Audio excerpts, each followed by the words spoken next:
Hey there, and welcome. Tonight, we're going to take a step far back into the heart of ancient Rome, but not to the grand marble forums or the lavish villas of senators. No, we're heading down a narrow, noisy alley, past the grime and the shouting, to the smoky doorway of a Roman popina, a tavern for the common man. This is where real life unfolded, where the poor ate, the weary drank, and secrets spilled with every cup of watered-down wine. We're going to explore what it was really like to be a Roman tavern keeper. From the early morning preparations and cheap food cooked over a tired hearth, to the rough crowd of gamblers, soldiers, and thieves that filled the room each night. You'll see how superstition mingled with survival, how gossip traveled faster than the city's messengers, and how one wrong customer could mean disaster. This isn't the Rome of polished statues. It's the Rome of spilled wine, whispered prayers, and sweat-stained tunics. So pour yourself something warm, settle in, and if you enjoy this kind of immersive history, don't forget to hit that subscribe button. It really helps. Let's begin our journey into the life of a Roman tavern keeper. You pause a moment to listen. The world outside is waking slowly. Voices rise in the distance, vendors hawking their goods. The clatter of wooden wheels over uneven cobbles, the sharp cries of street urchins chasing one another. But inside your popina, the silence still clings thick, like a fog too stubborn to lift. This quiet before the storm is both a blessing and a curse, a time for preparation and for reflection. You move to the large clay jars where the wine is stored. The amphorae bear faded marks from faraway vineyards, some from Campania, others from Gaul or Hispania. Each jug carries with it stories of sun-drenched hills, of grape harvests crushed beneath heavy feet, and of merchants traveling long roads to bring their precious cargo to Rome's teeming markets. But here, in your humble tavern, this once prized wine will be cut with water and spiced with herbs to stretch its life. You've seen grown men debate fiercely over the difference between true Falernian and the watered-down version you serve, though few will admit the truth aloud. The wine has a sharp bite, red and sour, in carrying the ghosts of its distant origins. It's a bitter contrast to the sweetness of the bread you'll soon slice, a hard, crusty loaf that has seen one too many dawns, but is still the staple for most of your patrons. You try to keep it warm by the fire, knowing that warm bread, however stale, will still comfort the hungry. Behind the counter, your hands are steady but roughened from years of toil. The skin is cracked, and the nails are short, caked with dirt and grease. You've scrubbed it until your fingertips bled, only to have the grime return by the day's end. Yet this work is honest, and it keeps a roof over your head, even if that roof is low and leaky, and the walls barely keep out the chill in winter. The kitchen area is cramped and poorly ventilated. The thick stone walls absorb the heat, trapping it inside, while smoke from the fire curls upward and clings stubbornly to the ceiling. Your eyes sting and your throat tightens, but you welcome the fire's warmth. The city's damp chill seeps into your bones, and the hearth's glow is a small reprieve.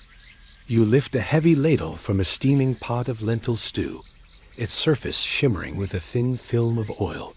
This humble meal feeds the city's poor and keeps you afloat. There's no room for fancy fare here. No exotic spices or rare meats, just simple, hearty food that fills stomachs and dulls hunger pangs. You know the stew will be served in rough clay bowls, cracked and chipped from use, but it will be eaten eagerly. As the fire crackles, you hear the faint clink of iron on stone, the sound of shutters being lifted on neighboring shops, of wooden carts being unloaded, of barrows pushed along the street. Rome is stirring, and soon your tavern will fill with its rough chorus.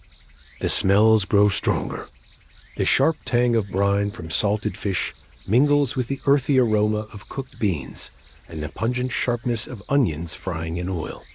Mixed with the ever-present scent of stale wine, sweat, and city grime, it's an assault on the senses. But it's also home. This smell is the very essence of the city's life raw, unrefined, honest. You recall the nights when the tavern would roar with laughter and song, drunken voices singing bawdy tunes, cups clattering against warm wood, knives flashing in the firelight. The tavern is a place of release for the city's oppressed, a haven where social rules blur and the masks of civility slip. The noise, the chaos, the smoke all merge into a strange kind of order, a world apart from the polished marble fora and pristine baths. Your role in this world is complex. You are both host and gatekeeper, servant and confidant. Your patrons bring their troubles, their joys, their schemes, and you must balance serving their needs while maintaining control. A careless word or a poorly poured cup can spark violence. You've broken up fights with bare hands and called on local watchmen when necessary, but you know your power is fragile. Despite this, you find moments of quiet dignity. When an old man thanks you for a warm meal, or a soldier raises a glass in toast to your health, you feel a flicker of pride. This tavern, grimy and smoky as it is a vital part of the city's heartbeat. You step outside briefly, the wooden door creaking behind you. The street smells of wet stone and animal dung, and a nearby baker tosses ash into a burning pile.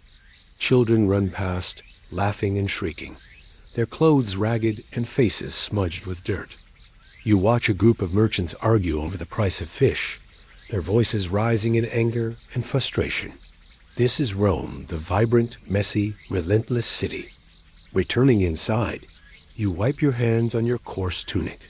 You glance at the small altar near the hearth, a shrine to Bacchus, god of wine and revelry. A few smudged offerings rest there. A handful of grapes, a scrap of bread. You murmur a quick prayer for luck and protection. In this life, you need all the gods you can call on. The day ahead will be long. Soon, the first customers will arrive hungry, tired, thirsty. Your popina will fill with voices and movement, with the rattle of dice and clatter of cups. The smoke will thicken, the wine will flow, and the air will thrum with energy and danger. For now, though, you savor this moment of calm. The smell of oil, the lingering smoke, the hint of wine in the air, these are the threads that weave your world together. Your tavern is a sanctuary and a trap, a place where life is lived on the edge. As the sun rises higher, the city will call, and your day will begin. The first rule of your popina is simple. Feed the hungry and feed them fast. The men and women who come through your door are not here for fine dining or delicate flavors. They want food that fills, that settles the gnawing emptiness in their stomachs, that gives them just enough strength to survive until tomorrow. Your challenge is to stretch every ingredient, cook in bulk, and keep prices so low that even the poorest labor can afford a meal. The kitchen is a small, cramped space at the back of the tavern, barely large enough for you and your few helpers. You begin your day by stoking the fire and preparing the largest pot you have, usually filled with lentils or some other legume. Lentils are cheap, filling, and widely available, making them the backbone of many a Roman poor man's meal. They simmer for hours over the low flame, thickening into a stew that will be ladled into bowls throughout the day. You add whatever scraps you have on hand bits of pork rind, olive oil, herbs from the market to give the lentils some flavor. Meat is a luxury few can afford here, so you rely on seasoning and slow cooking to make even the simplest dishes palatable. The smell of simmering stew mingles with the ever-present smoke from the fire, filling the tavern with an aroma that, while humble, promises sustenance. Olives and bread accompany almost every meal. The bread is often stale, delivered from nearby bakeries at a discount, or salvaged from your own previous day's baking. It's dense, heavy, and best when dipped into the stew or soaked with olive oil. The olives are salty and bitter, but their flavor is familiar and comforting. Time is your enemy. The moment the first customers step inside, you must have food ready. Men arriving from the docks, sweat-soaked from labor, cannot wait for a slow meal. They need hot food in their hands quickly, so they can eat, drink, and return to work or the streets. A delay means lost business, and in this crowded city, competition is fierce. The kitchen is a flurry of activity. You and your assistants chop, stir, and ladle with practiced efficiency. The fire never dies, and neither do you. The pots must be monitored closely. A burnt stew could spark a fight faster than any insult. Patrons here are hungry and quick to anger. At times, the food seems to take on a life of its own. A simmering stew bubbles over, sending hot broth spilling onto the stone floor. The smoke grows thicker, and the flames leap higher as you adjust the logs. Your hands move quickly to keep everything under control, but the tavern's heat presses in around you, sweat slicking your brow and stinging your eyes. The clientele shapes your menu. Soldiers, laborers, thieves, and merchants all seek different things. Soldiers demand hearty portions to fuel their strength, but often grumble at the lack of fresh meat. Laborers are grateful for anything that fills their bellies. The gamblers and thieves come less for food than for wine, but they still expect a meal if the night grows long. You keep a small store of salted fish and cured meats for special occasions or favored customers. These are served sparingly and often at a higher price. But most days, the staples remain lentils, bread, olives, and occasionally a vegetable stew. These dishes, while simple, are the foundation of your business. Keeping the food hot is another challenge. Without modern equipment, you rely on heated stones, thick pots, and clever timing. Bowls are filled just before serving, and food must be consumed quickly. The crowded, smoky air cools everything fast, and cold food brings complaints and lost customers. Sanitation is a constant concern, but a difficult one to maintain. Water is scarce and often polluted, so cleaning pots and dishes thoroughly is a daily battle. You have to balance cleanliness with efficiency, knowing that dirty bowls could spread disease, but slow service could lose business. Despite these hardships, you take pride in your cooking. Each pot of stew, each loaf of bread, represents a small victory against hunger and hardship. The smiles of grateful customers, the clink of empty bowls returned to the kitchen, these moments remind you why you endure. Your role is more than cook. You are a caretaker to a struggling community. In a city as vast and unforgiving as Rome, your popina is a refuge, a place where the poor can find food, warmth, and a momentary escape from their troubles. Yet the pressure never eases. Food must be prepared quickly, served hot, and priced low enough to remain accessible. Any mistake over cooking, burning, running out can have serious consequences. You've seen tempers flare over a cold bowl of stew. Fights break out over the last piece of bread. Managing not just the food, but the people who eat it is a daily test of patience and skill. When night falls, the rhythm changes, but the demands do not. Drunken voices replace the hungry murmurs of the day, but the need for food remains. The stew is replenished, fires stoked, and the kitchen remains the heart of the tavern's life. Through all this, the smell of cooking, of oil sizzling, herbs simmering, bread baking permeates the air, a constant reminder of your place in the city's endless struggle to survive. You are the provider, the steady hand behind the pots, the one who feeds Rome's forgotten masses, one bowl at a time. Your tavern is a crossroads of the city's restless souls, the tired, the desperate, the dangerous. Each night, as the sun sinks behind Rome's sprawling rooftops, the heavy wooden door of your popina swings open to welcome a motley crowd. Soldiers fresh from the barracks, calloused laborers with cracked hands, shadowy gamblers chasing luck, and thieves whose eyes dart nervously, all gather here under your roof. Their coins clink loudly on the worn counter, a welcome sound amid the chaos. But their tempers? Those are a different matter altogether. You know these men and women better than you know your own kin. Their faces are etched into your memory, the crooked smile of the pickpocket who sits by the fire, the haunted eyes of the soldier returning from distant wars, the scarred cheek of the gambler, nursing losses that could mean ruin. Some have been coming here for years, their lives entwined with the rhythms of your tavern, their stories whispered into the smoke-filled air. Yet none are truly trustworthy. Behind every nod of camaraderie hides a glint of suspicion. Every friendly word may mask a threat.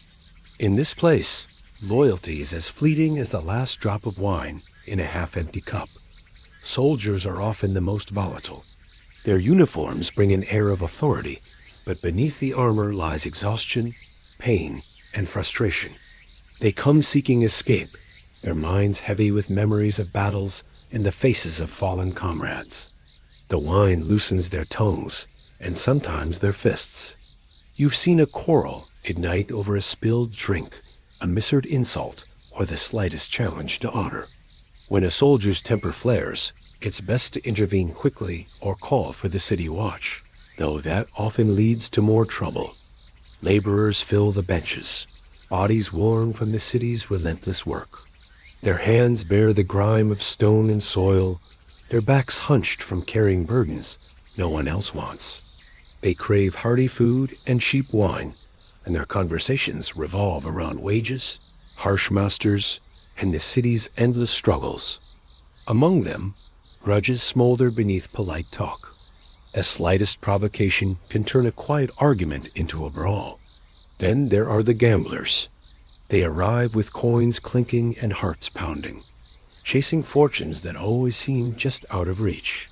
Dice roll across scarred tables, cards flash under flickering lamps, and fortunes shift in minutes. The stakes are high, and so are tempers. When luck runs dry, curses fly, and you brace yourself for the inevitable clash. You've patched wounds and broken up fights too many times to count, knowing that a single knife could ruin everything.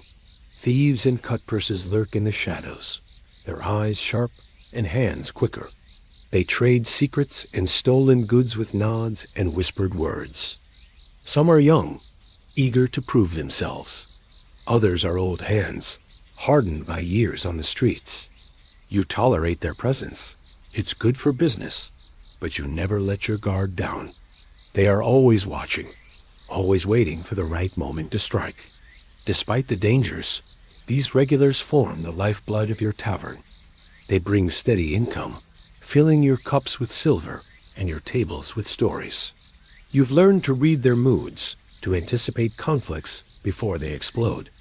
It's a delicate balance, maintaining order in a place built on disorder. You know their routines.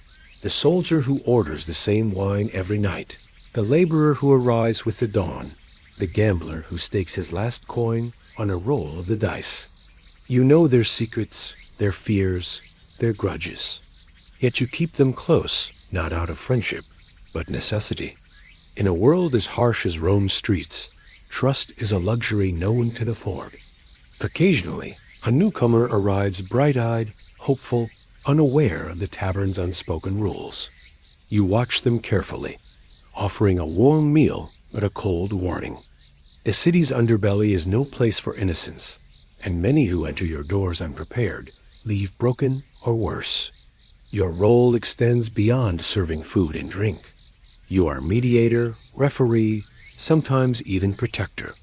When tempers flare, you step between combatants, your voice firm and steady. You keep weapons out of reach, your presence a reminder that while the tavern may be a refuge, it is not a lawless zone. Yet, the tension never fully lifts. You move through the crowded room, eyes sharp for signs of trouble. Every whispered conversation could be a plot, every sudden silence a warning. The regulars are a community bound by necessity and fear, a fragile web you hold together with worn hands and steady resolve. Through it all, you remind yourself, these men and women, for all their faults, are survivors. They come to your tavern, seeking warmth, food, and perhaps a moment's forgetfulness. You provide a place where the city's forgotten can gather, share their burdens, and for a time, forget the harsh world outside. But when the last cup is drained, and the tavern grows quiet, you know the fragile peace will not last. Tomorrow, the door will open again, and the dance of trust and suspicion will begin anew. In the vast city of Rome, social order is everything. Power, wealth, and lineage dictate one's place in the world. The senators in their pristine togas, the wealthy merchants with their fine homes, and the patricians dining in marble halls all occupy a world far removed from the narrow, smoke-choked street where your popina stands. To them, your tavern is little more than a pit of filth and vice, a place inhabited by the dregs of society, the poor, the desperate, the dishonest. You are part of Rome's urban underbelly, tolerated for your usefulness, but never embraced, let alone respected. This is a city divided not only by class, but by perception. The elite view themselves as the custodians of civilization and order. They organize festivals, hold political power, and direct the fate of the empire. Their lives are rituals of appearance and performance, carefully crafted to display wealth and superiority. You see this daily in the way they walk, heads held high, sandals clean, voices calm and measured. Their streets are paved with polished stone. Yours are mud and refuse. Your tavern, by contrast, reeks of smoke, stale wine, and sweat. The walls are blackened with soot, and the wooden beams groan under the weight of years. The floor is littered with discarded olive pits and the occasional broken cup. The air is thick with the odor of fried oil and human desperation. Here, the poor laborers gather after long days of backbreaking work. Soldiers drink to forget battle wounds and lost comrades. Gamblers risk the little coin they have on dice and cards. Thieves and cutpurses slip in and out, eyes alert for opportunity. To the elite, this is a world beneath them, an embarrassment to be hidden away. Tavern keepers like yourself are considered little more than common drunks and profiteers, unworthy of serious conversation or concern. You have heard the sharp laughter behind cupped hands, the whispered warnings to avoid the company of such lowlifes. You are the rabble's host, a mere purveyor of vice and misery. And yet, the same men and women who publicly scorn your trade often come to your tavern under cover of darkness. Perhaps a senator, cloaked and cautious, slips in through the back alley with a small retinue, seeking the warmth of your fire and the anonymity your establishment offers. Perhaps a wealthy merchant, wearied by the rigid expectations of his station, finds solace among your rougher clientele, indulging in watered-down wine and the raucous camaraderie absent from his marble-clad halls. These visits are never admitted openly. They are whispered about in secret, gossip passed among servants or noted by suspicious neighbors. To be seen entering a popina is to risk social ruin. Reputation in Rome is fragile, a carefully maintained mask that can shatter with a single misstep. So your tavern serves as both a sanctuary and a stage for double lives, where the elite shed their public faces to taste a freedom denied to them elsewhere. This double standard is a bitter truth you live with every day. The senators who legislate against taverns and their clientele depend on your service, though they will never thank you. The wealthy who denounce drunkenness and disorder rely on your wine and food in secret. It is a precarious existence, caught between contempt and necessity. You have learned to navigate this world carefully. Your dealings with the city's elite are limited but essential. You provide discreet service when requested, keeping faces and names secret. In return, you receive protections and favors that help keep your tavern running. But these relationships are delicate. A wrong word, a careless glance, and you could find yourself ostracized or worse. Respectability, as defined by Roman society, is measured by ancestry, wealth, and public honor. You possess none of these. Your family's origins are humble, your earnings modest, and your name unknown beyond the few city blocks surrounding your tavern. The grand histories of Rome make no mention of men like you. You are invisible to the world that matters. This invisibility is a double-edged sword. It shields you from certain responsibilities, but also denies you opportunity. You watch as the sons of noble families rise through politics or the military, while you remain tied to your tavern, your life marked by routine and struggle. Sometimes you dream of more, of a world where your labor is honored, where your place in the city is not a subject of scorn but respect. But reality is harsh. Your popina is a refuge for those cast aside by fortune and birthright. It is a place where the marginalized gather, and where the city's harshest truths are laid bare. Despite this, you find moments of pride. When a regular raises his cup in a toast to your health, or when a soldier thanks you for a warm meal after a long march, you feel a connection to your community. Your tavern, with all its grime and smoke, is a vital part of the city's heartbeat. You keep alive traditions older than Rome itself, the sharing of food and drink, the telling of stories, the brief reprieve from hardship. But the shadow of respectability lingers. It shapes how others see you and how you see yourself. It limits your ambitions and confines your dreams. The elite's disdain is a constant reminder of your place in the world. Yet you endure, because your tavern serves a purpose no palace can. It is a haven for the city's forgotten, a stage for the raw, unvarnished life of Rome's common people. And in that smoky, crowded room, you find your own kind of respect, not from marble statues or Senate speeches, but from the simple act of survival, day by day, bowl by bowl. Running a popina in ancient Rome is not just about serving food and drink. It's a constant game of survival against a maze of laws, taxes, and officials hungry for a cut of your earnings. The city is a nest of rules, some written clearly in scrolls, and others whispered in back alleys, but all with the power to shut your business down, fine you heavily, or worse.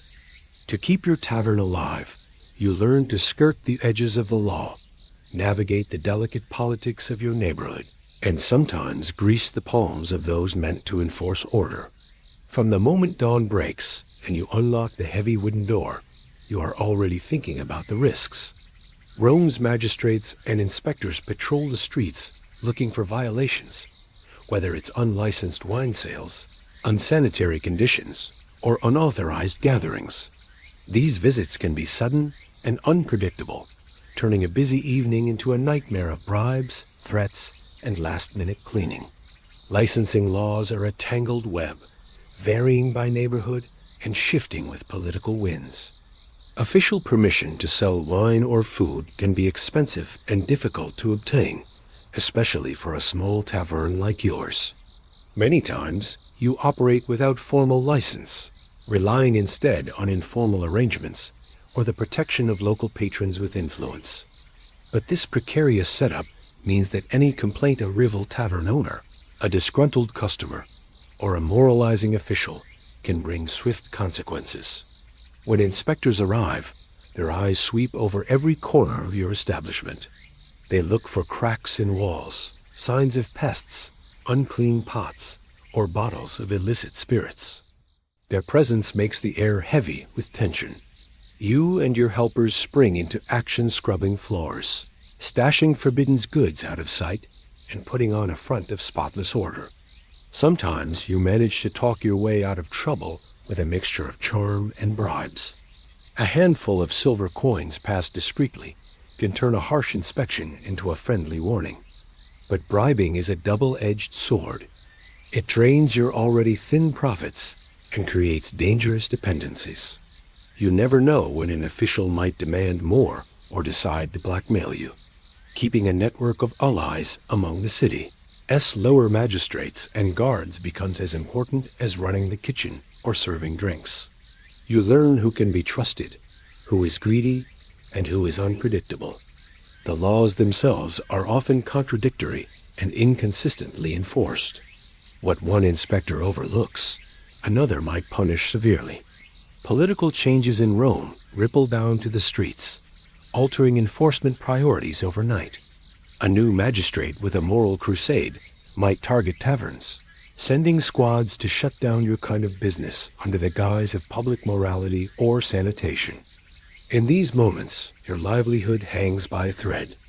Neighborhood officials' ediles and local magistrates also have a hand in your fate. They balance public order with political ambitions, often using tavern inspections as a way to show strength or curry favor with influential citizens. Their presence is felt even when they are not physically at your door. Rumors of upcoming crackdowns circulate quickly, giving you just enough time to prepare or to bribe your way out. Besides the official scrutiny, there are informal rules imposed by local gangs, guilds, or powerful families who claim protection over your neighborhood. Their approval can mean safety and steady business. Their wrath could mean violence, extortion, or worse. Navigating this shadow power structure requires as much tact as dealing with the magistrates. Sometimes you pay protection money or offer free wine to influential figures to keep the peace. Complaints from neighbors or competitors can tip the scales against you. Rival tavern keepers may report you for overcharging, serving spoiled food, or hosting noisy crowds. They see your success as a threat and use every tool at their disposal to undermine you. You respond with diplomacy or quiet threats, knowing that open conflict could bring ruin. Despite the risks, your tavern thrives because you are skilled at reading the city's pulse. You watch for signs of increased patrols, changes in political winds, or the arrival of new officials. You build relationships with customers who can provide information or influence, and you keep your operations as discreet and efficient as possible. The constant threat of legal action shapes how you run your business. You avoid drawing too much attention, keep the noise manageable, and limit the size of your gatherings. You stay alert for informants and double-crossers. Every decision is a balancing act between making enough profit and staying under the radar. Your staff must be equally cautious. You train them not only in serving and cooking, but in how to handle inspectors and avoid trouble. A careless word or gesture from a servant can bring disaster. Discipline and discretion are as important as speed and skill in the kitchen. Even with all these precautions, the law remains an ever-present shadow. You know that a single complaint or inspection could close your tavern overnight. The fear of fines, imprisonment, or losing your investment keeps you awake at night. Yet, the city's demand for your services is relentless. As long as Rome's streets are crowded and the poor need a place to eat and drink, your tavern will find customers. You take pride in providing a vital service, even if it means dancing on the edge of legality. In this world, survival depends not only on cooking and serving, but on wit, courage, and a deep understanding of Rome's complex social and political fabric. Dodging the law and local officials is not just a part of your job. It is your daily reality. Wine is more than a drink in ancient Rome. It is a symbol, a social lubricant, and often the very soul of your popina. Yet for the tavern keeper who serves the common folk, wine is also a complicated business. The pure, unadulterated vintages like the famed Falernian are prized luxuries that grace the tables of the wealthy and powerful. But in the smoky, crowded confines of your tavern, the wine poured is a shadow of that prestige almost never pure, always stretched, diluted, or doctored to make it last and to protect your slim profits. Falernian wine carries a legend that precedes it. Harvested from the slopes of Mount Falernus, its golden hue and deep, layered flavors have inspired poets and philosophers alike. It is the wine of banquets and triumphs, reserved for those with status and coin to spare. To pour a cup of Falernian was to partake in Roman grandeur, a privilege few of your patrons can afford. What reaches your tavern, however, is often far from this ideal. A merchant's bargain, a less reputable shipment, or even a recycled batch from previous nights forms the base of the wine you serve. You receive amphory-large clay vessels sealed with pitch and wax that hold the lifeblood of your trade, but the contents are frequently suspect. Over time, you learn to compensate. Dilution is the oldest and most accepted practice. Romans themselves, including the elite, often mixed their wine with water. It was thought pure wine was too strong and unrefined, capable of inciting madness or debauchery if consumed neat. For your customers, who come after a hard day's labor, diluted wine softens the sharp edge of reality, making it easier to laugh, talk, and momentarily forget their troubles. The ratio of wine to water varies with supply and demand and your willingness to push the limits. A common mix might be 1 part wine to 2 or even 3 parts water. This weak wine is less intoxicating, but stretches your stock and keeps prices affordable. Your patrons expect this. They know that a cup in your tavern wouldn't to carry the strength of pure Falernian, but that the warmth it brings is enough.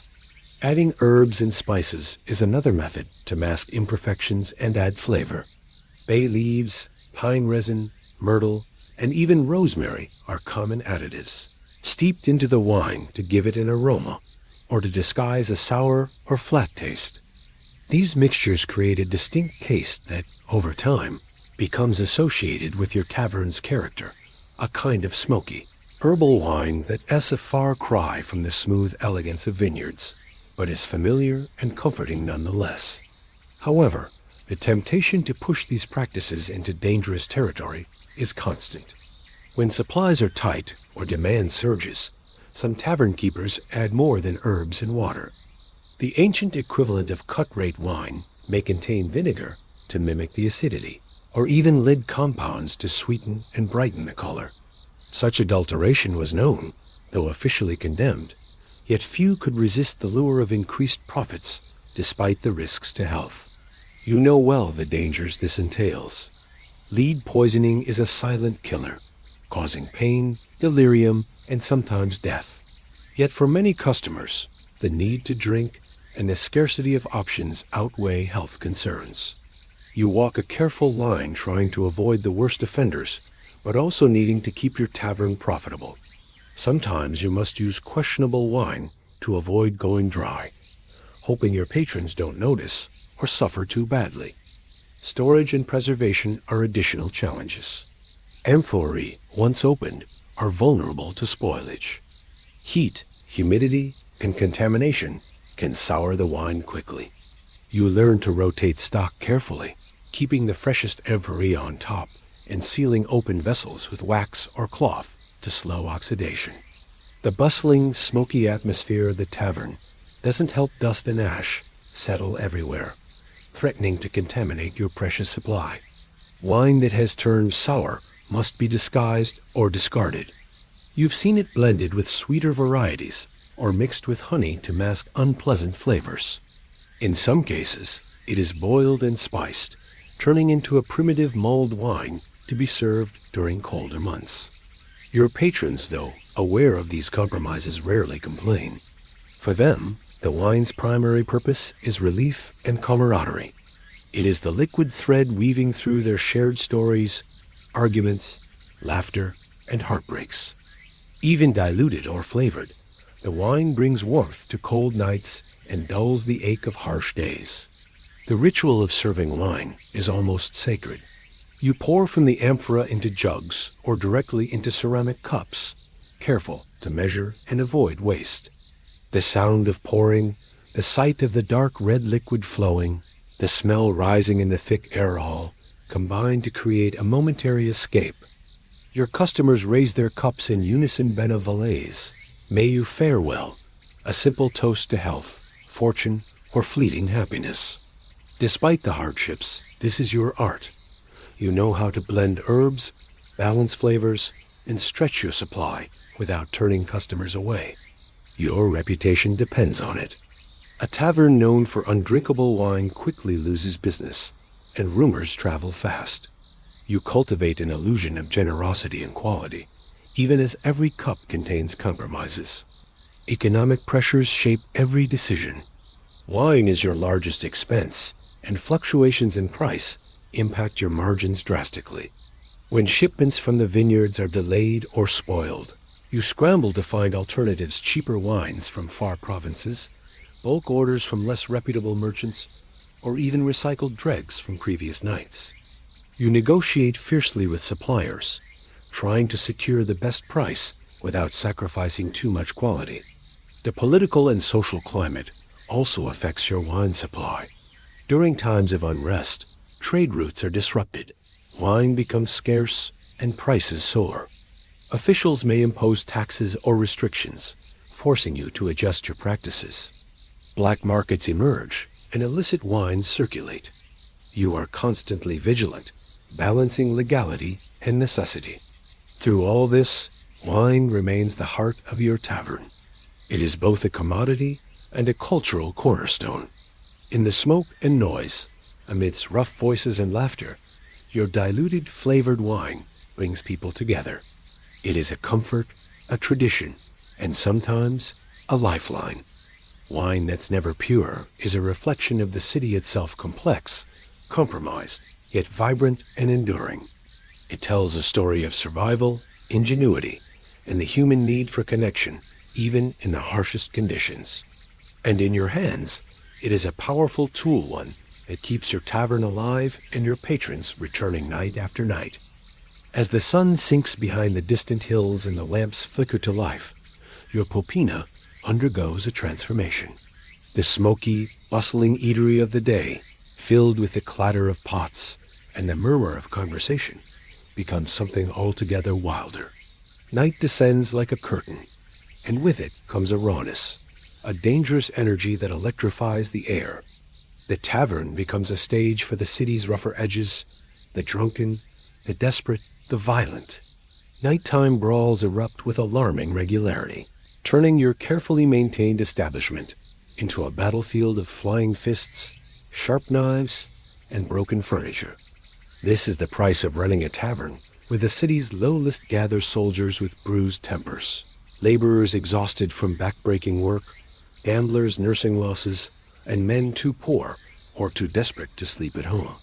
By night, these patrons let down their guards, emboldened by alcohol and the anonymity the crowded, dimly lit room provides. The thick haze of smoke and the thudding beat of music often drown out the first sparks of conflict, allowing tension to smolder until it explodes. The fights start in many ways. Sometimes a sharp insult, thrown carelessly or deliberately, escalates into shouting matches. Sometimes a spilled cup of wine or an accidental shove triggers a flash of anger.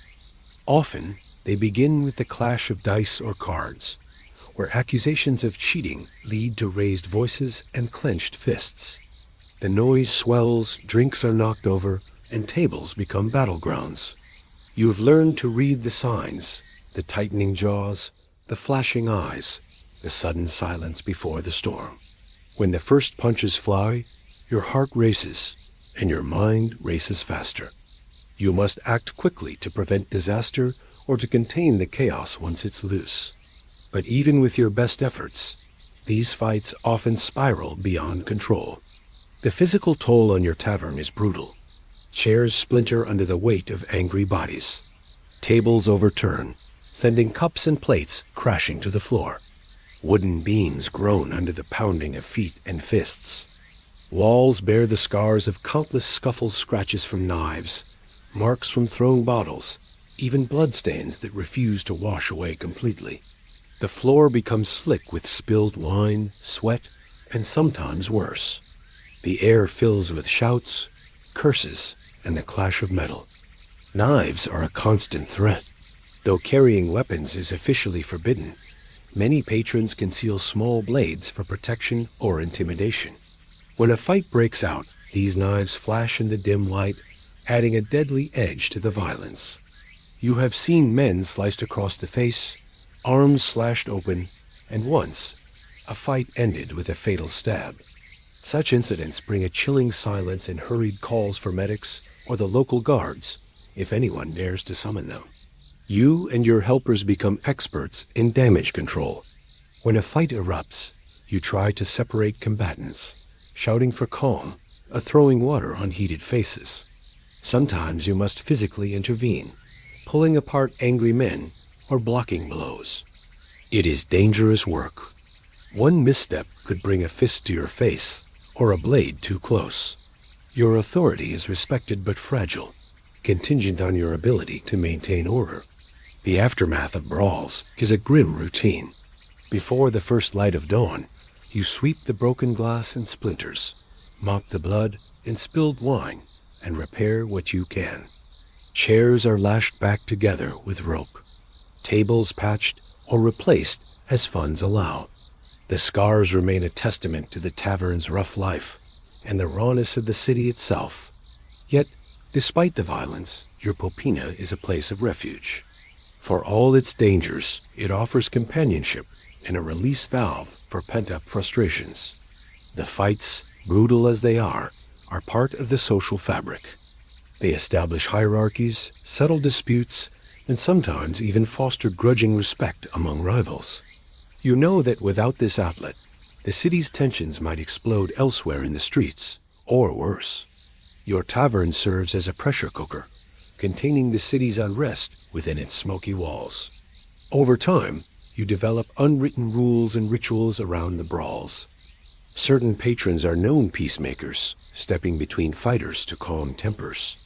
Others are respected for their strength and rarely challenged.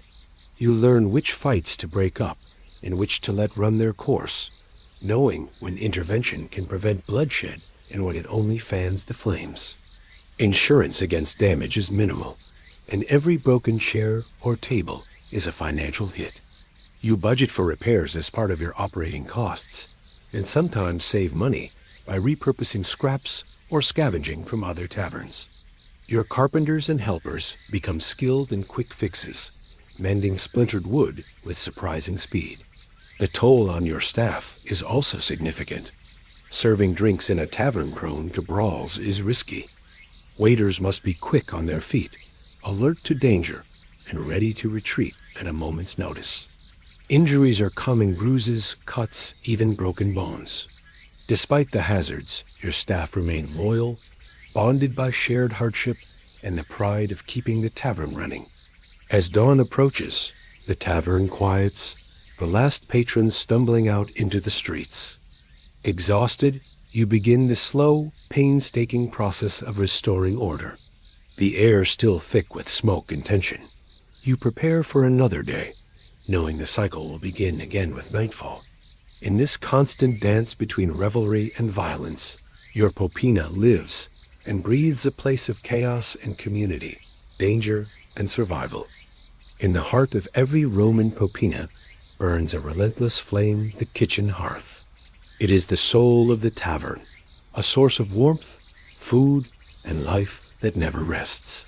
From before dawn until long after the last patrons stumble out, the fire is tended without pause, its flickering light casting dancing shadows on the soot-streaked walls.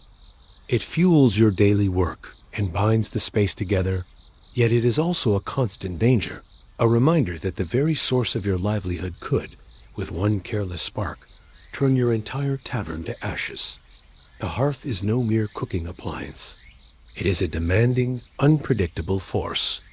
You must feed it steadily wood, charcoal, or sometimes dried twigs and scraps balancing fuel with the need to keep flames steady, but not wild. The fire's appetite is insatiable, and the air around the kitchen is thick with smoke, heat, and the sense of roasting meat, frying vegetables, and bubbling stews. This smoke curls upward, staining the rafters and walls black, mingling with the ever-present dust and grease. Every meal depends on this fire. It is where your humble lentils bubble in worn clay pots, where bread is toasted and fish fried, where oil sizzles and herbs infuse the air. The fire's rhythm dictates your day, its heat driving you through long hours of cooking and preparation. Without it, there is no warmth, no food, no tavern. Yet the hearth is treacherous. Open flames and cramped, wooden spaces are a tinderbox waiting for disaster. The tavern's construction, often wood beams, dried thatch, and mud, offers little protection against fire. A stray spark landing on a pile of rags or spilled oil could ignite a blaze that spreads with terrifying speed. Your tavern, filled with customers and staff, could become a deadly trap in minutes. Fire safety is a constant concern. You and your helpers keep buckets of water or sand nearby, ready to smother sudden flames. You regularly clear ashes and embers from the hearth, To prevent buildup that might overflow, fires must be carefully stoked and flammable materials kept at a cautious distance. But even the most careful can be undone by an accident, a dropped cooking pot, a careless throw of wood, or a child's misstep. Many tavern keepers in Rome share stories of near disasters. Fires that began in kitchens and swept through entire blocks, consuming homes, shops, and lives. The crowded city streets, narrow and lined with wooden buildings, make firefighting difficult and chaotic. The communal effort to fight flames often falls to neighbors armed with buckets and blankets, but sometimes help arrives too late. Insurance against fire is minimal to non-existent for most popinay. A blaze can mean ruin, wiping out stock, equipment, and your entire livelihood in one night. The risk weighs heavily on your mind, especially during dry seasons when the city feels tinder dry and the slightest spark could ignite a catastrophe. The hearth also exacts a toll on those who tend it. The kitchen is a place of heat and sweat, where burns and scars are badges of endurance. Flames lick dangerously close as you work quickly to feed the growing crowd. Smoke stings your eyes and throat, making each breath a challenge. Your clothes often smell of smoke, and your hands bear the marks of hard labor. Fuel for the fire is a constant expense and logistical challenge. Good wood is expensive, and not always easy to come by. You barter with local woodcutters or salvage scraps from construction sites. Charcoal, a preferred fuel for its longer, steadier burn, is costlier but saves time and effort. During lean times, you might use dried twigs, brush, or even discarded olive pits, but these burn quickly and inconsistently.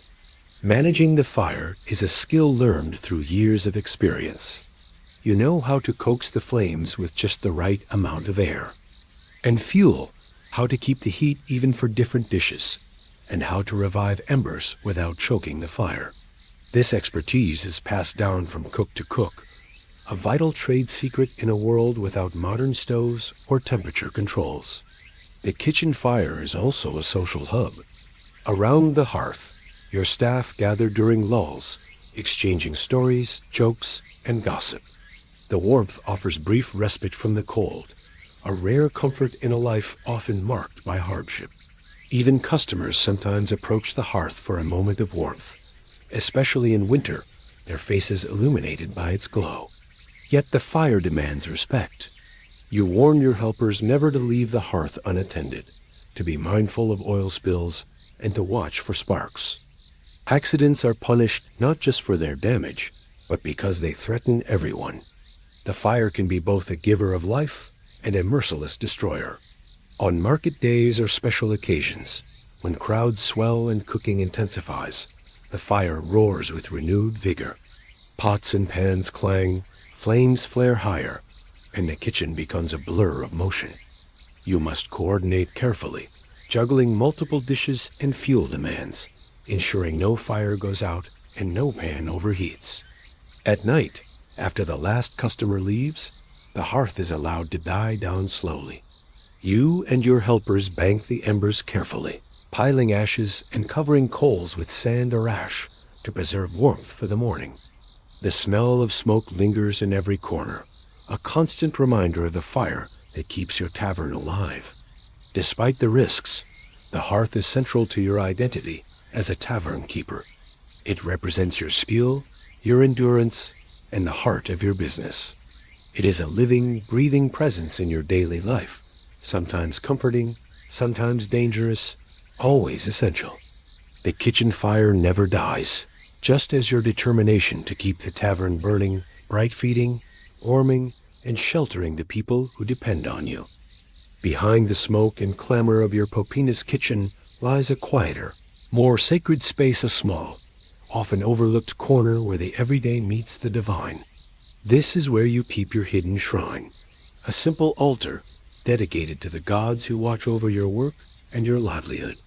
It is a space of whispered prayers, modest offerings, and deep belief, tucked away behind the curtain that separates the bustle of cooking and serving from a moment of stillness and faith. In the chaos of running a tavern in ancient Rome, faith is both a shield and a comfort. The gods are not distant, abstract figures. They are present in your daily toil, your fortunes, and your misfortunes. For the tavern keeper, the divine is woven into every corner of the business, from the first cup poured at dawn to the last ember dying in the hearth. Your shrine serves as a reminder that no matter how harsh life can be, you are not alone. Mercury, the messenger god and patron of merchants and travelers, often takes pride of place on your altar. His presence symbolizes safe passage for your patrons, many of whom are travelers, soldiers, or merchants seeking rest and refreshment before moving on. You whisper quiet prayers to Mercury before the day begins, asking for his blessing on your trade and protection against theft or bad luck. His winged sandals and caduceus, sometimes represented by a small statuette or painted image, watch over the coins that exchange hands daily in your popina. Bacchus, god of wine, revelry, and ecstasy, is another essential figure in your sanctuary. His favor is crucial, for wine is the heart of your business, and its success often depends on the mood and spirit of your patrons. Bacchus is a complex deity. He embodies joy and celebration, but also chaos and excess. Offering him a small libation before opening your doors feels like calling forth both blessing and warning. You hope Bacchus brings laughter and warmth, but you also know his wild spirit can stir trouble, from drunken brawls to ruined nights. Local spirits and household gods, the Lares and Penates, hold their place as well. These protective forces guard your popina and your family, ensuring safety within the walls and prosperity for your trade. Small tokens, figures carved from clay or wood, incense, and small offerings of bread or wine are left on the altar daily. These acts are humble but sincere, part of a tradition passed down through generations. Your shrine is modest, often a simple shelf or nook carved into the stone or wood of the kitchen wall, adorned with candles, small vessels for offerings, and images or statues of the gods. It is kept clean, the ashes of burnt incense carefully swept away, and fresh offerings regularly replaced. Despite its small size, it holds immense spiritual weight. Between the clatter of pots and the din of voices, you steal moments to whisper prayers or thanks. When a difficult day turns profitable, when a fight is averted, or when patrons leave content, you offer gratitude to the gods. During times of trouble, when shipments go missing, when a fire threatens, or when a brawl turns deadly, you seek divine intervention and solace in quiet supplication. These moments of faith are deeply personal and private. The world outside your kitchen often scorns superstition, viewing it as the folly of the uneducated. Yet, in the smoky shadows of your tavern, belief in the gods is a lifeline. It provides hope and a sense of order amid the chaos, a reminder that forces beyond human control shape fate. The act of serving the gods extends beyond your private altar. The very wine you pour and the food you prepare are offerings themselves, symbolically shared with divine forces. Each cup lifted by a customer is part of a larger ritual connecting the earthly with the sacred. Your role is not just a merchant or cook, but also a mediator between the mortal and divine realms. The god's presence influences how you run your popina. On certain days, you observe festivals and sacred rites, adjusting your hours or offerings accordingly. During the Bacchanalia, for example, your tavern may swell with celebrants seeking to honor Bacchus with song, dance, and copious wine. These events bring both opportunity and risk revenue increases, but so does the potential for disorder. You keep a keen eye on omens and signs. The flicker of a candle flame, the pattern of smoke from incense, or the behavior of a customer might be read as messages from the gods. Your ability to interpret these signs can sway your decisions, whether to stock more wine, postpone a shipment, or prepare for an incoming storm. Your patrons, too, often bring their own beliefs and rituals. Soldiers might toss a coin to Mercury as they enter. Laborers may mutter a prayer to the Lares, and gamblers whisper to Fortuna, goddess of luck. Your tavern becomes a crossroads of faiths and superstitions, where personal devotions mingle with the demands of everyday life. Despite the Popina's rough reputation, this spiritual dimension humanizes it. It is a place where faith and festivity, commerce and community coexist. The hidden shrine embodies this duality, a quiet space of reverence within a boisterous, often unruly world. The shrine also serves as a reminder of the precariousness of your trade. In a city governed by gods and fate, nothing is guaranteed. Each day is a gift, each successful sale a blessing, and each challenge a test of endurance and piety. You approach your work with humility, aware that your fortunes rise and fall not just by skill or luck, but by divine will. At times, the shrine provides a moment of solace when the tavern is at its darkest after a violent brawl, a devastating fire, or the loss of a regular patron. In those quiet hours, you light a candle, offer a sip of wine, and whisper a prayer for protection and renewal. These rituals sustain you, giving strength to face another day. In many ways, the hidden shrine is the heart of your Popina, anchoring the chaos of daily life in a tradition that transcends time and turmoil. It connects you to the gods, to your ancestors, and to the countless tavern keepers who came before, tending their own fires and altars in cities and villages across the Roman world. Serving the gods through your hidden shrine is more than superstition. It is an act of faith, resilience, and hope. It is a reminder that even in the smoke-filled rooms of a humble tavern, the divine walks among mortals, watching, guiding, and sometimes intervening. And so, as you pour wine and feed the masses, you also pour your prayers and offerings, serving not just the thirsty, but the gods themselves, ever watchful, ever present. In the shadows of your Popina, beneath the hum of conversation and the clinking of cups, another world plays out a hidden drama of desperation, secrecy, and risk. Slaves and runaways come through your doors, often unannounced and in fear. Some arrive clutching stolen coins or precious goods. Others simply seek refuge from masters who would punish or sell them again. For you, the tavern keeper, this presents a perilous dilemma. To harbor them could mean ruin or worse, but to turn them away feels like a betrayal of basic humanity. Slavery is woven into the fabric of Roman society.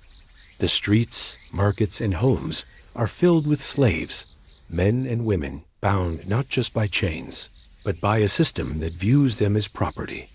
Many slaves are hard-working laborers or domestic servants. Others toil in fields, workshops, or public works. But the harshness of their condition breeds desperation. Some seek freedom at any cost, risking everything to slip away into the crowded city, hoping to vanish in its labyrinth of alleys and taverns. Your Popina is known quietly, discreetly, as a place where some runaways might find shelter. You do not advertise this. It would be folly. But in the undercurrent of the city's life, news spreads by word of mouth. A nod here, a whispered warning there, and the desperate find a chance to pause before deciding their next move. These guests are dangerous, not because they threaten your tavern, but because their presence invites the wrath of masters, patrols, and city officials. Harboring a runaway slave is a crime punishable by heavy fines, imprisonment, or even death.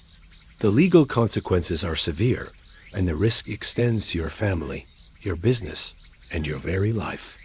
Yet, turning them away often feels impossible.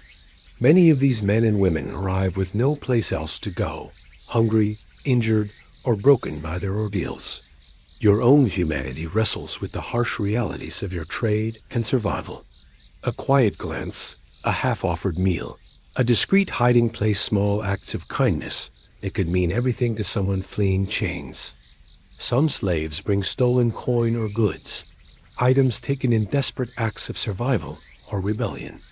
Accepting such offerings is a gamble. It can bring short-term profit, but also suspicion and danger. If the items are traced back to you, you risk accusation of complicity. You weigh these risks carefully, balancing the need to protect your business with the moral complexities of your position.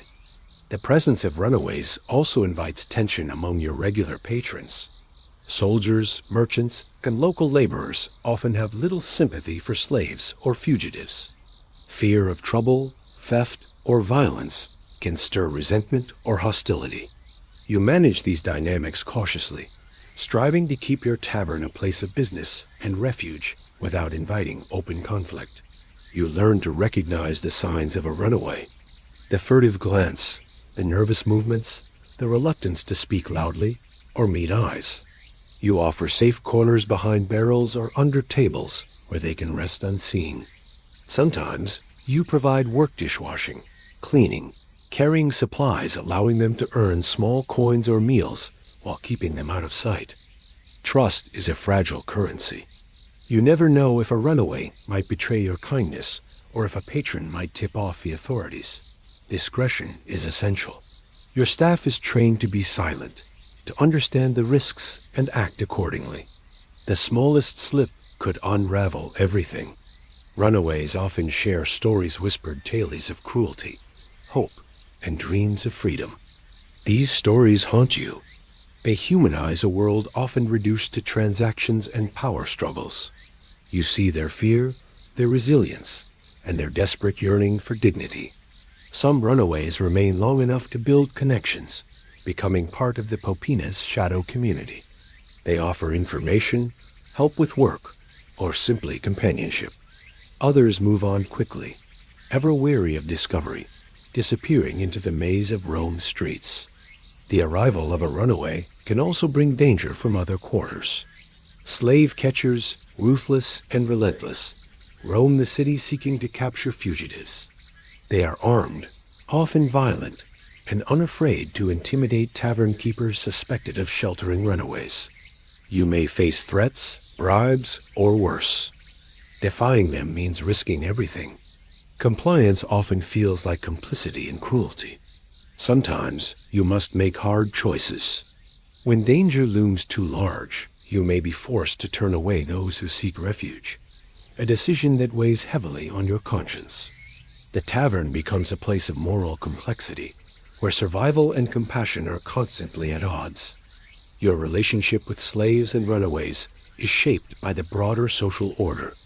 In a city where power and status govern life, your tavern occupies a liminal space, a place where social norms are bent, broken, and rewritten in the shadows.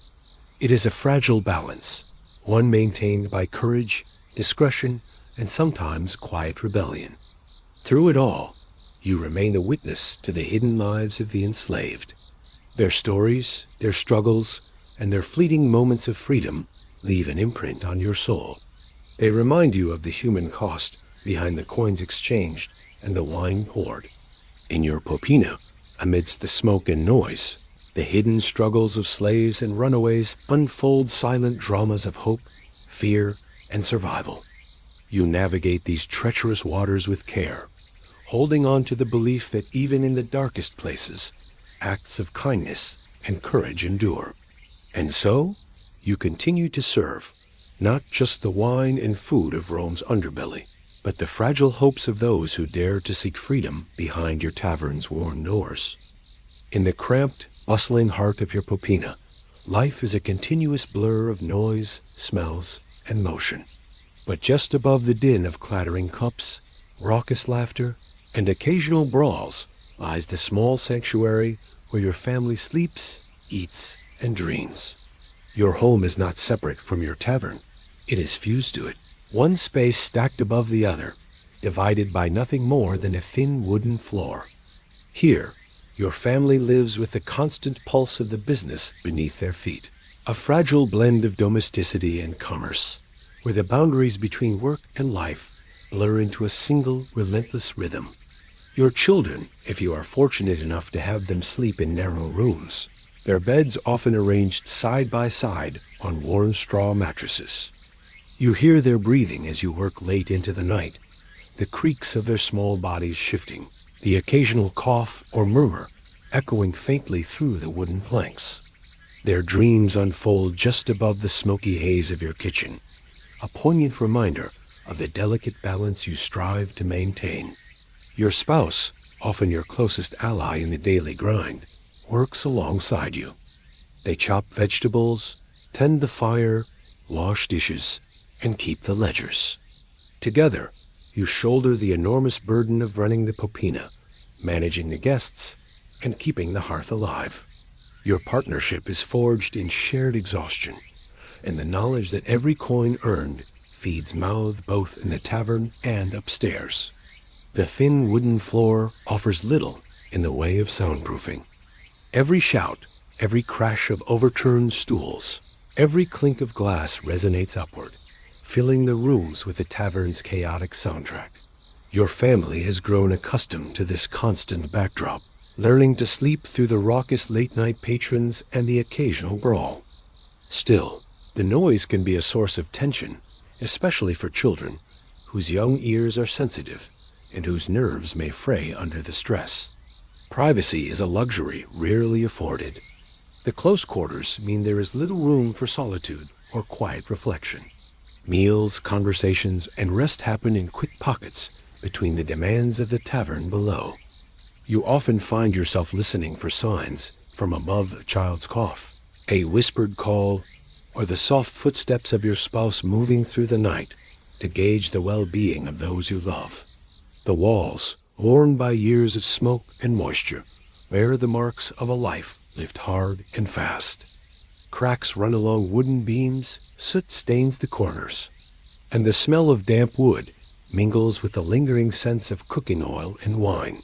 Yet despite these imperfections, this cramped space is home, a place of safety and connection amid the chaos of your work. Raising a family above a tavern brings its own set of challenges. The unpredictability of your trade-long hours, irregular income, and frequent visitors of all temperaments shapes your family's rhythms. Birthdays, festivals, and milestones are often overshadowed by the relentless demands of the business. Sick days are scarce, as every member must contribute to survival. Your children learn early about the tavern's world. They grow up watching the ebb and flow of customers, absorbing the rough language and rougher stories. Some begin helping in small ways, carrying wood, cleaning floors, or delivering drinks, learning skills that may one day support the family. Education is a luxury, and for many tavern families, survival skills take precedence over reading and writing. Your spouse's role extends beyond the kitchen. They often manage the delicate social dance required to keep patrons satisfied and disputes contained. Their voice calm, firm, sometimes coaxing works to smooth tensions, calm angry soldiers, or encourage generous tipping. This invisible labor is vital, but often overlooked, a balancing act between hospitality and authority. The constant presence of your family also offers moments of joy and respite. In stolen breaks, you share meals together upstairs, eating simple fare warmed by the kitchen fire below. These moments of togetherness, however brief, strengthen bonds and remind you why you endure the hardships. Safety is a persistent concern. The tavern's clientele can be unpredictable, and the proximity of your family to the rowdy business below is a constant worry. Late-night fights can send debris crashing upward, and drunken patrons sometimes stray into private spaces. You have reinforced doors and barred windows where you can, but the risks never fully disappear. The city around you is alive with noise, danger, and opportunity. Your home above the tavern places you at the center of this vibrant, chaotic world. From your windows, you glimpse the busy streets, merchants hawking wares, and citizens rushing by. The rhythms of the city flow through your home just as surely as through your popina below. Raising children in this environment shapes their character and future. They grow accustomed to hardship and learn resilience early. They understand the value of hard work and the precariousness of fortune. Some will stay to help run the tavern, inheriting the family trade. Others may seek escape, yearning for a different life beyond the wooden floor. The thin floor that separates your family from your work is a powerful symbol. It represents the fragile boundary between public and private life, between survival and stability. Each plank carries the weight of your hopes and fears, your toil and dreams. Ultimately, your family's presence above the tavern reminds you daily of why you endure the hardships, the noise, and the dangers. They are your heart, your reason, your legacy. Despite the thin floor, the smoke, and the endless demands, this shared life woven through with struggle and love is the true foundation of your popina. In the crowded, smoke-filled rooms of your popina, more than just wine and food flow freely. Words, rumors, and secrets swirl thick in the air. The tavern is a living, breathing archive of the city's undercurrents, a place where whispers of political schemes, stolen glances, illicit affairs, and whispered criminal plans gather like mist. As the keeper of this chaotic hub, you are both witness and keeper of countless stories, a silent confidant to the city's shadowed truths. Every day, your popina hums with a low murmur of voices, some barely above a whisper, others raised in boisterous laughter or sharp argument. Soldiers fresh from the barracks swap tales of orders and skirmishes. Merchants discuss deals and debts. Laborers complain of wages and hardships. Yet beneath these surface conversations lie hidden meanings and coded messages, delicate threads that connect the city's many players in a complex web of intrigue. Your patrons trust the popina as a space apart, a place where they can speak freely, shielded by the din and dim light. They reveal plans too dangerous for open discussion, secrets too fragile to carry beyond the walls. Love affairs unfold here in hushed tones, marriages arranged or broken by a passing word. Political rivals exchange veiled threats and alliances forged in the flicker of candlelight. The tavern's very nature makes it a crossroads of information. Travelers passing through bring news from distant parts of the empire, rumors carried on the road like firebrands. Local figures, from city officials to street urchins, find their way here, drawn by the promise of anonymity and camaraderie. You watch the ebb and flow of faces, each one a thread in the city's tapestry. Your role is paradoxical.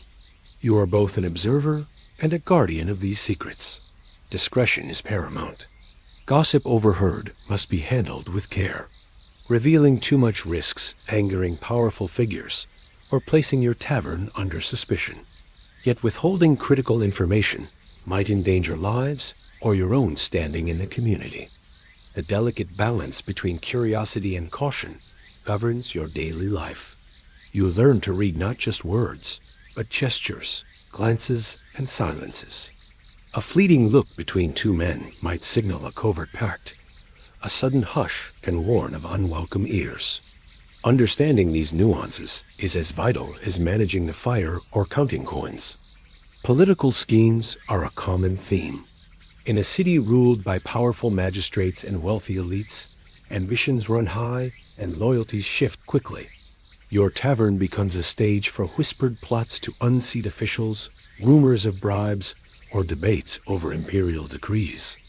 Some patrons are informants, passing messages under the guise of casual talk, while others seek to manipulate conversations to their advantage. Love and betrayal intertwine with politics and crime. Secret lovers meet here under the cover of darkness, exchanging stolen moments and whispered promises. Affairs between soldiers and merchants' wives, or between nobles and commoners, fuel gossip that can ruin reputations or ignite vendettas. You hear the heartbreak and jealousy beneath the laughter and cheers. Criminal plans, perhaps the most dangerous of all, are often hatched in your popina. Smugglers negotiate shipments, thieves plan heists, and conspirators plot rebellion. These secrets carry deadly risks. Discovery means punishment or death.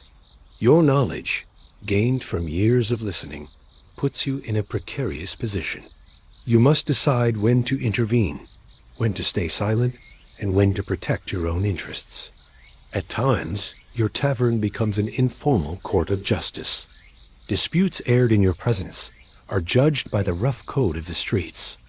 Loyalty, reputation, and the promise of future favors weigh heavier than formal law. You mediate fights, calm tempers, or broker uneasy truces, all while keeping your own counsel. The diversity of your patrons enriches the gossip, but complicates your role. Soldiers speak in blunt terms.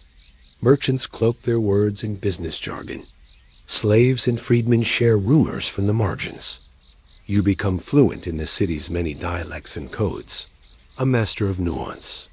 Some stories you carry to the grave, sworn to secrecy by trust or fear. Others you share cautiously with allies, using information as currency in your own dealings. Knowledge is power, and in your popina, it flows as freely as the wine. Your connection to the city's secrets also makes you vulnerable. Rivals and enemies seek to uncover your knowledge, threatening you with exposure or violence.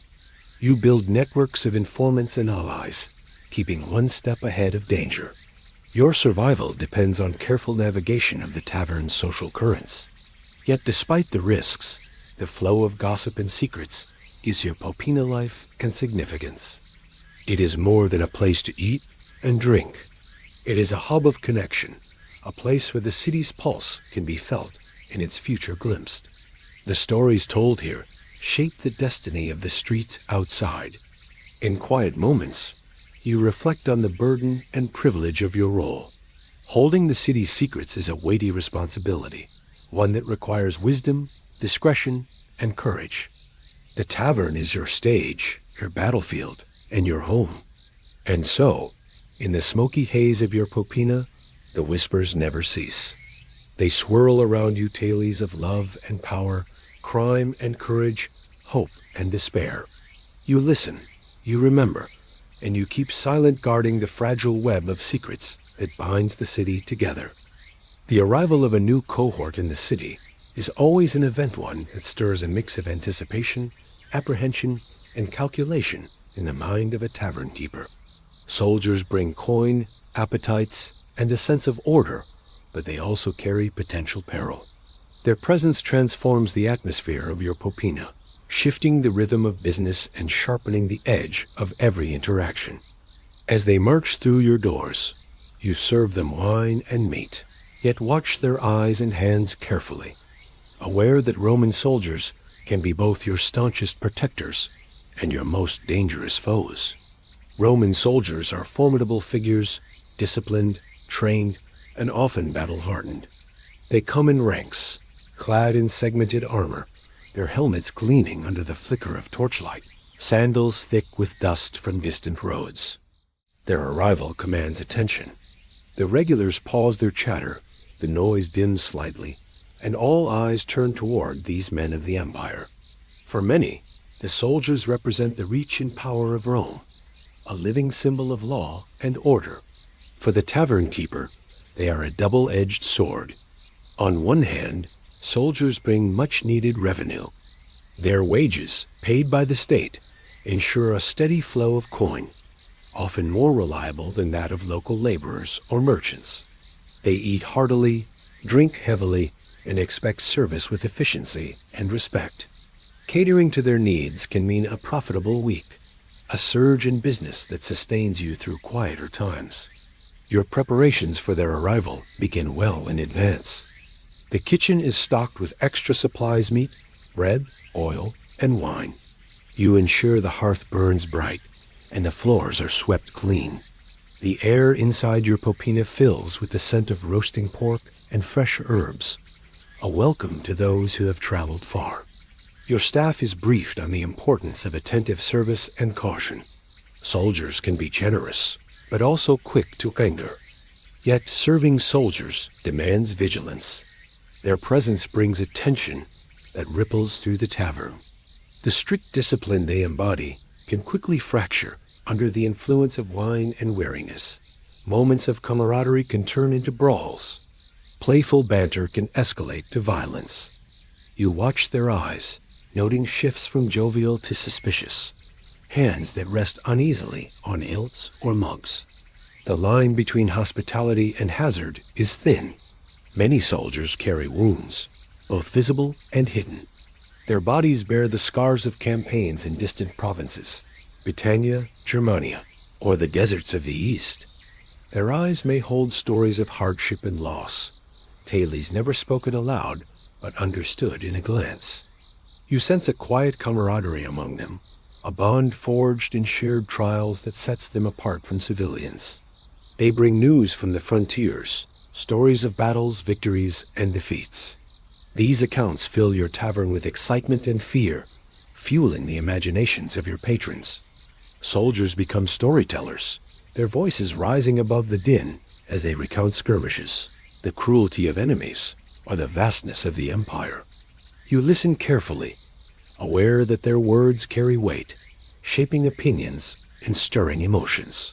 But soldiers also bring risk. Their loyalty is to Rome, but their tempers can be volatile. Disrespect or poor service can provoke wrath. Tales abound of tavern keepers, punished for slighting a centurion or offending a legionary. You tread carefully, balancing firm management of your space with deference to their rank and pride.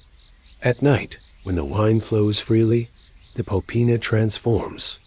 The disciplined soldier loosens, laughter grows louder, and songs fill the air. But beneath the revelry lies danger. Drunken disputes erupt over cards, wagers, or perceived insults. You and your staff must intervene swiftly to prevent chaos, pulling apart men eager to fight, calming nerves frayed by battle and drink. The soldier's presence also influences your regular clientele. Some avoid the tavern when cohorts are in town, wary of trouble or displacement. Others relish the energy and stories, drawn to the soldier's exotic tales and camaraderie. You balance these dynamics, ensuring your popina remains a place where all feel welcome, though the soldier's power is always palpable. The arrival of a cohort is also a reminder of the empire's reach and fragility. These soldiers are both agents of Rome's might and symbols of its vulnerability. Their presence is necessary to maintain order, but also signals unrest, conflict, or conquest. As their boots echo on your cavern's stone floors, you are reminded of the larger forces shaping the city's fate. Occasionally, soldiers bring companions, camp followers, wives, or slaves, who add another layer of complexity. These women and children seek shelter, food, and safety within the popina, weaving their own stories into the tavern's tapestry. Their presence humanizes the soldiers, revealing the personal costs behind the military might. You also witness the toll military life exacts on these men. Away from home and family, burdened by duty and danger, they seek solace in your popina. Their laughter sometimes masks loneliness. Their camaraderie shields fears of death and injury. You sense moments of vulnerability beneath the hardened exterior, moments when a kind word or gesture can mean more than the strongest wine. Your interactions with soldiers shape your standing in the community. Favor with a centurion or officer can protect your business and reputation. Offending one can spell disaster. You learn to read the hierarchy among them, understanding who wields influence and who is a mere follower. Navigating these relationships requires diplomacy, respect, and sometimes quiet cunning. As the cohort moves on marching toward the city gates and beyond, your popina returns to its usual rhythm. The soldiers leave behind memories, coins, and sometimes scars. You clean the floors, mend broken furniture, and prepare for the next wave of patrons. The city breathes anew, but the echo of marching feet lingers. The coming and going of soldiers is part of the popina's heartbeat. Their presence reminds you daily of the precariousness of life in Rome, of power as dual nature protector and threat, and of the delicate dance between survival and danger in your tavern. And so, you serve them their wine and meat, watch their eyes and hands, and endure the nights when discipline falters and chaos looms. You live in the space where empire meets everyday life, where soldiers come marching through, and where you must be ready for whatever they bring. Roman festivals are unlike any other time in the city a wild, raucous eruption of joy, license, and chaos, that sweeps through every street, temple, and popina. As a tavern keeper, you know all too well how these celebrations transform your popina from a place of steady business into a roaring furnace of madness, where the usual rules bend or break entirely.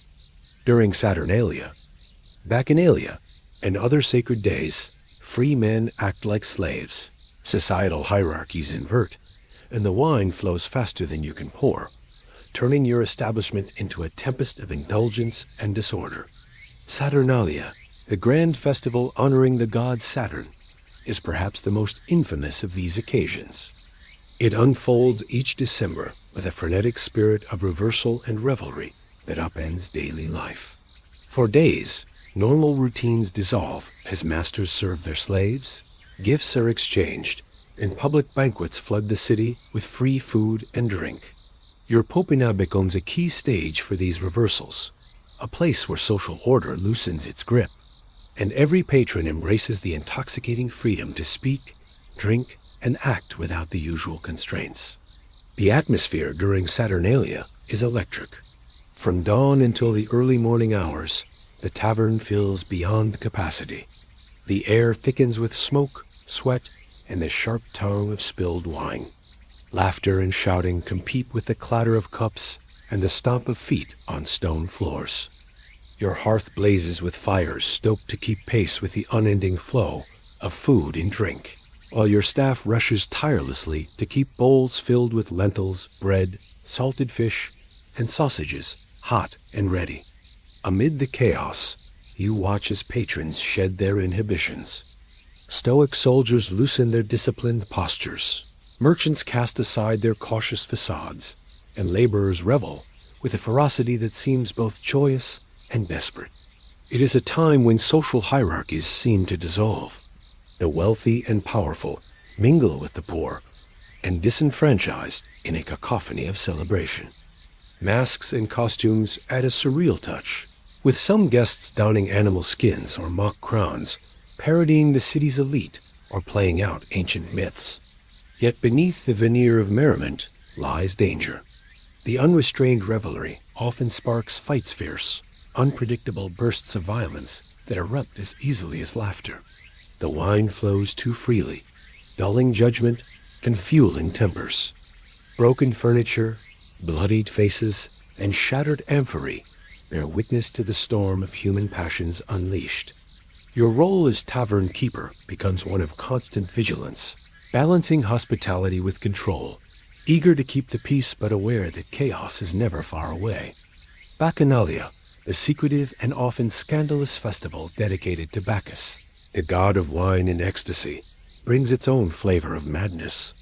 Held at irregular intervals, these rites are marked by wild dancing, ecstatic music, and orgiastic celebrations that inspire both fascination and fear. While some bacchanalia are conducted openly in public spaces, many are clandestine gatherings that spill over into taverns like yours. During bacchanalia, your popina pulses with a primal energy. The music, whether lyres, flutes, or percussion, fills every corner, drowning out conversation and replacing it with a rhythmic, hypnotic beat. Guests abandon restraint, joining in dances that twist and whirl beneath flickering oil lamps. The boundaries between genders, classes, and even identities blur, as Bacchus followers embrace the intoxicating freedom of loss of self. For you, this festival demands careful navigation. The revelers can be unpredictable, swept up in the frenzy of the god's madness. Patron fights escalate quickly, property is damaged, and the risk of official crackdown looms. Roman authorities have long viewed bacchanalia with suspicion, wary of their subversive potential. Taverns like yours walk a tightrope between celebration and suppression, seeking to avoid drawing unwanted attention while satisfying the crowd's hunger for release. Despite the dangers, the festivals are vital to the city's rhythm and your livelihood. They bring an influx of customers willing to spend lavishly, eager to partake in the communal joy and escape from everyday toil. The surge of coin fuels your business, allowing repairs, stockpiling, and planning for quieter months. The festivals also knit your popina into the city's social fabric, a hub where alliances are formed, rumors spread, and futures shaped. Yet, the aftermath of these celebrations is often grim. You and your staff rise early to clean blood, vomit, and broken pottery from the floors. Injured patrons, whether from drunken falls or fights, seek your help or nursing. The tavern's walls bear the scars of the night's excess, marked by soot, scratches, and stains that no amount of scrubbing can erase. The human cost of festival chaos is palpable. Some patrons drink themselves into oblivion, their health and dignity sacrificed on the altar of pleasure. Others find themselves drawn into dangerous liaisons or debts that haunt them long after the music fades. Families upstairs live through the tumult, their sleep broken by noise and fear, their safety sometimes compromised by wayward guests. You, as keeper of this realm of madness, carry the weight of these contradictions. You are both a facilitator of joy and a custodian of order. The festivals demand your endurance, your wit, and your ability to read a room teetering on the edge of revelry and riot. As the city's pulse races through Saturnalia and Bacchanalia, your popina embodies the volatile spirit of Rome itself, a place of light and shadow, freedom and constraint, celebration and consequence. Through the madness and the music, the wine and the wounds, you stand as witness and survivor, the keeper of a chaos that is both ancient and eternal. The years pass in a blur of firelight, clinking cups, and the ceaseless hum of voices. You have grown gray in the steam and smoke of your popina, the wrinkles on your face etched by endless nights, by the weight of countless stories told and secrets kept. Your hands, once steady and quick now, bear the marks of age and toil, calloused, scarred, and trembling at times. The tavern, once a place of lively youth and relentless energy, now feels both sanctuary and cage, a world that has shaped you as much as you have shaped it. Behind the counter, you have watched generations come and go customers who arrived as bright-eyed youths and left as weary men. Families who celebrated weddings and mourned funerals within your walls. The popina has been a constant in the ever-changing city, its hearth a beacon through seasons of war, peace, famine, and prosperity. It has carried the laughter of children, the rage of drunkards, and the quiet sobs of broken hearts. Now, in the twilight of your life, you confront the inevitable question: what will become of the tavern when you are no longer able to tend its fires and open its doors? Will your child take over, stepping into your worn sandals with the same stubborn resolve?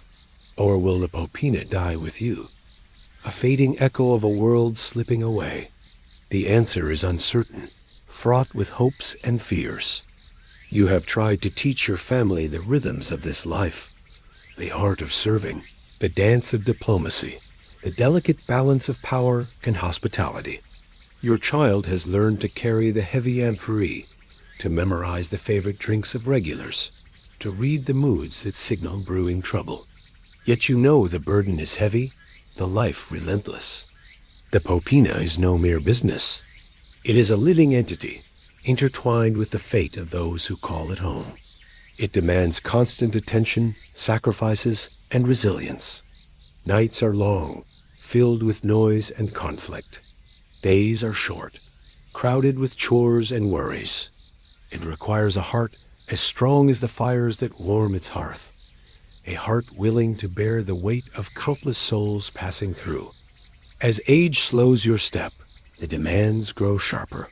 You find yourself resting more often between customers, catching your breath as the smoke stings your eyes. Your voice once booming and commanding softens, carrying the gravel of years and countless shouted orders. The lively dance of the tavern seems to quicken beyond your ability to keep pace. Yet the popina remains your anchor. It is where your story is told, your legacy carved. The wooden beams above your head hold the memories of a lifetime friends made and lost, fortunes won and squandered, love found and broken. Each stain on the floor, each crack in the plaster, speaks of endurance and survival. You reflect on the solitude that accompanies old age here. The tavern is rarely empty, yet loneliness can creep in unnoticed. Friends grow fewer, regulars drift away, replaced by strangers whose faces blur together. The intimacy of earlier years gives way to a sense of distance, a realization that your place in this world is slowly eroding. The neighborhood around the Opina changes too. New families move in, bringing unfamiliar customs and tastes. The city's pace accelerates, driven by commerce and politics beyond your reach. The ancient rhythms of the tavern feel at odds with the bustling streets outside. You wonder about the future. Will your child embrace this life with the same fire, or will they seek escape from its hardships? Will the tavern become a cherished heirloom, or a burdensome relic? The thought that your popine, your life's work, might end with you weighs heavily. Despite these doubts, there is pride in your years behind the counter. You have witnessed the full spectrum of human nature, the kindness and cruelty, the hope and despair, the laughter and tears. You have been a keeper of stories, a witness to lives intersecting in fleeting moments. The tavern has been your world, your identity. In quieter moments, you sit by the hearth, feeling the warmth seep into your bones, recalling faces and voices long gone. The flicker of flames mirrors the flicker of memories, both fragile and persistent. You realize that the popina is more than wood and stone. It is a vessel of memory, a testament to endurance. As the firelight fades and the city sleeps, you prepare to face another day, knowing that each dawn is a gift. The popina may one day fall silent, but your story etched in the laughter, the sorrow, and the countless moments shared will endure in the echoes of its walls. Old age behind the counter is both a challenge and a blessing. It is the closing chapter of a life lived amidst chaos and camaraderie, hardship and humanity. And in that final reckoning, you find peace knowing you have lived fully in the smoke, the wine, and the stories of your popina. Thanks so much for joining me on this journey into the gritty, smoky world of a Roman popina.